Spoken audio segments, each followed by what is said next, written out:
ধেয়ে আসছে ভয়ঙ্কর দুর্যোগ, জেলায় জেলায় তুমুল বৃষ্টি, দুপুরে পরই খেলা শুরু। আপনারা কে কোন জেলা থেকে দেখছেন কমেন্ট করে জানাবেন। আবারও ভারী বৃষ্টির পূর্বাভাস জেলায় জেলায়। বঙ্গোপসাগর বুকে তৈরি হওয়ায় নিম্নচাপের শক্তি বাড়ছে, সঙ্গে দোসর হয়েছে ঘূর্ণাবর্ত। একাধিক জেলায় ভারী বৃষ্টিপাতের পূর্বাভাস আবহাওয়া দপ্তরের। আলিপুর আবহাওয়া দপ্তর পূর্বাভাস অনুযায়ী আগামী 7 দিনে দক্ষিণবঙ্গে প্রায় সব জেলাতে হালকা থেকে মাঝারি বৃষ্টিপাতের পাশাপাশি বইবে ঝোড়ো হাওয়া।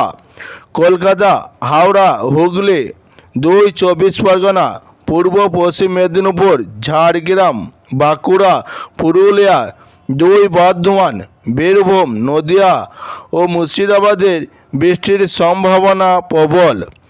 17 থেকে 21 আগস্টের মধ্যে একাধিক জেলায় বজ্রবিদ্যুৎ সহ 30 থেকে 40 কিলোমিটার বেগে ঝোড়ো হাওয়া বইতে পারে।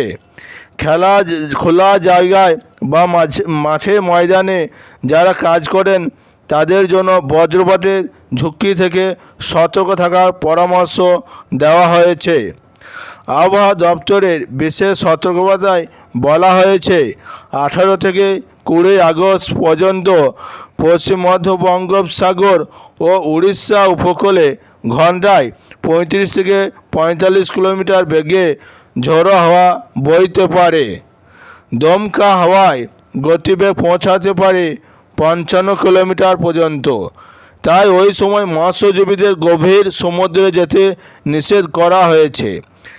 আগামী 7 দিনের উত্তরবঙ্গের দার্জিলিং, জলপাইগুড়ি, কালিম্পং, আলিপুরদুয়ার, কোচবিহার, উত্তর দিনাজপুর, দক্ষিণ দিনাজপুর ও মালদা জেলায় হালকা থেকে মাঝারি বৃষ্টিপাতের সম্ভাবনা রয়েছে।